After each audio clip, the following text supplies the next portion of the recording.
안녕하세요. 8월 28일 에스겔서 23장 말씀 함께 보겠습니다. 23장 22절부터 35절까지인데요. 그 중에서 28절부터 31절까지 말씀만 함께 읽겠습니다. 제가 말씀 읽어드리겠습니다. 주 여호와께서 이같이 말씀하셨느니라. 너는 네가 미워하는 자와 내 마음에 싫어하는 자의 손에 너를 붙이리니 그들이 미워하는 마음으로 내게 행하여 내 모든 수고한 것을 빼앗고 너를 벌거벗은 몸으로 두어서 내 음행에 벗은 몸 곧 내 음란하며 행음하던 것을 드러낼 것이라. 네가 이같이 당할 것은 네가 엄란하게 이방을 따르고 그 우상들로 더럽혔기 때문이로다. 내가 내 형의 길로 행하였은즉 내가 그의 잔을 내 손에 주리라. 아멘. 여러분, 우리는 누구나 인간관계가 쉽지 않습니다. 아주 외향적이고 활달한 사람이 있다고 해도 이 사람이 이제 주변에서 시기하고 경계하며 집단적으로 따돌림 같은 일을 한다면 그 사람의 성격은 어떻게 될까요? 하는 말마다 면박 주고 놀리고 혼내고 그런다면 그의 성격은 금세 내성적인 사람이 되고 말 것입니다. 반면에 아무리 내성적인 사람이라도 수용하는 분위기, 받아주는 그런 분위기 내에서 지낸다면 금세 수다쟁이가 되고 말지요. 여러분 다들 아시죠?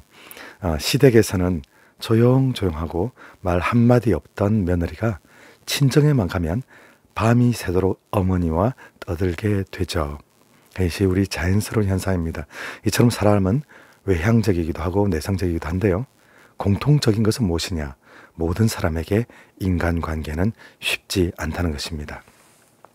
오늘도 인간관계로 힘들어하시는 성도님들 계시다면 나 혼자 힘들지 않다는 것을 꼭 기억해 주시면 좋겠습니다.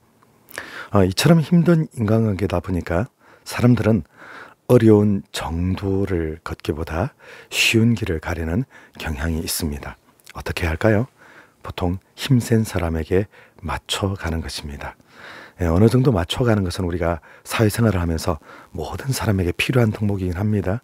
그런데 하나님을 의지하는 것보다, 그리고 또 진리를 따르는 것보다, 하나님의 뜻을 따르는 것보다 더 우선해서 사람에게 잘 보이려고 할 때 그것은 문제가 됩니다. 여러분, 이스라엘 백성들이 그랬지요. 그들은 하나님을 믿는 백성이고 하나님의 뜻을 따라야 살아야 하는 백성들인데요. 그들이 목숨을 걸고라도 하나님 말씀에 따라서 인도함을 받고 하나님의 보호를 받아서 이 세상을 헤쳐나가야 되는 사람들 아니겠습니까? 그런데 그들은 하나님보다 더 눈에 보이는 쉬운 방법을 선택하게 됩니다.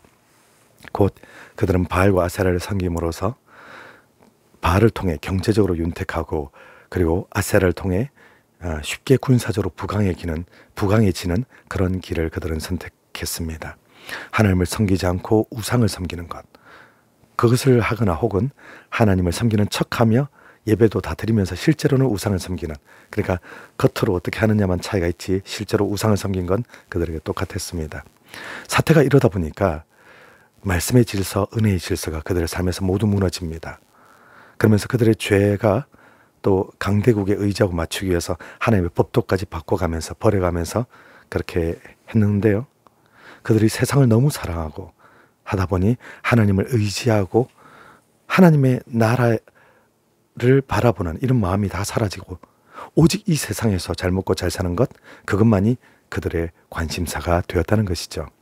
그러다 보니 결국 그렇게 만들어주겠다, 잘 먹고 잘 살게 해주겠다는 사단 마귀의 간악한 속임수에 그대로 넘어가게 되고 만 것입니다.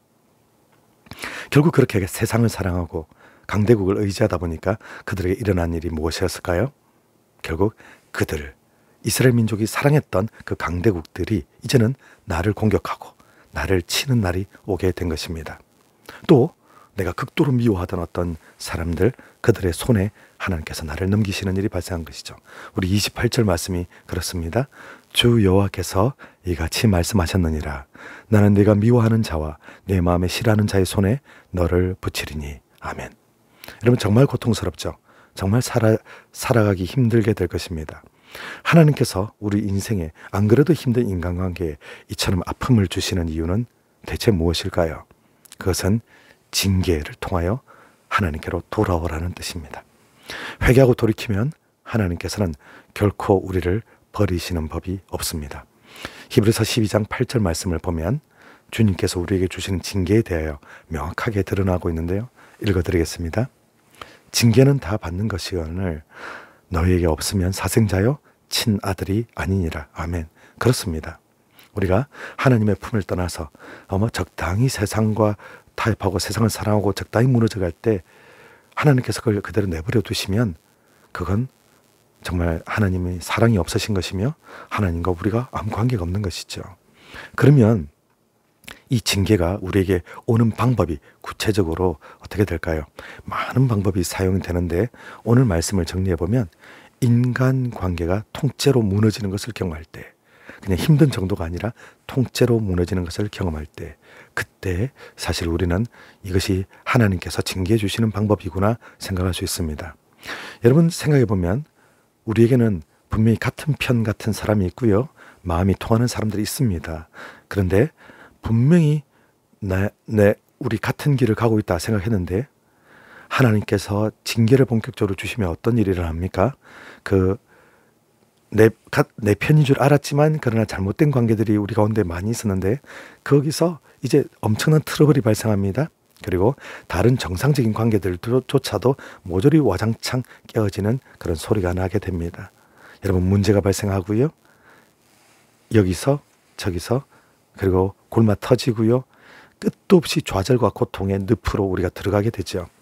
우리는 이처럼 인간관계가 무너졌을 때 그때 우리는 어떻게 하면 좋을까요? 우리는 그때 하나님과의 관계가 나는 어떠한가 이것을 돌아보아야만 합니다. 여러분 꼭 기억해야 될 것이 있는데요. 하나님과 평화롭지 못한 관계, 결국 모든 세상과 평화의 관계가 다 깨지게 됩니다. 우리 교회 이름이 이제 평안 플러스 교회이지 않습니까? 이 평화, 평안이라고 하는 것은 나 혼자 있어서 아무도 나를 건드리지 않는 상태 이런 것이 아닙니다. 평안이란 하나님과의 관계에서 내가 먼저 관계의 질서가 잡혀서 평안하고 또 사람들과의 관계에서 질서가 잡혀 평안한 것, 이것이 바로 성경적인 평안이 됩니다. 여러분 우리가 사람과 죄악의 관계로 맺어질 때가 있습니다. 또 하나님이 아닌 우리가 사람을 의지할 때가 꼭 있습니다. 이 사람을 우리가 때로는 이용하려 하고 그 힘으로 뭔가 해보려고 할 때가 있습니다. 그러면 하나님은 그 의지하는 대상 자체를 들어서 우리에게 고통을 주십니다. 징계하시게 되죠. 이 사무엘하 7장 14절에 보면 이제 하나님께서 이 다윗 언약을 주시는 내용인데 거기 보면 솔로몬이 앞으로 잘 못하게 될 때를 가정하여 하나님 주시는 말씀이 있거든요. 그 내용이 이렇습니다. 7장 14절 제가 읽어드릴게요. 나는 그에게 아버지가 되고 그는 내게 아들이 되리니 그가 만일 죄를 범하면 내가 사람의 매와 인생의 채찍으로 징계하려니와. 여러분 사람의 매, 인생의 채찍, 이것은 사랑의 징계로서 하나님께서 우리에게 사용하시는 것이죠. 우리가 부디 경고를 받을 때, 여러분 징계를 받을 때 사람과의 관계에서 문제가 발생할 때면 하나님과의 관계가 잘 정립이 되었는지를 우리 먼저 살펴보시길 바랍니다. 그래서 여러분 복잡하게 꼬이고 또 꼬인 여러 인생의 문제들, 이것이 하나 둘 풀려나가게 되기를, 그래서 하나님과의 관계가 형통하고 우리 사람들과의 관계가 형통하여 우리 인생이 형통하게 되는 역사가 있기를 간절히 바랍니다. 감사합니다.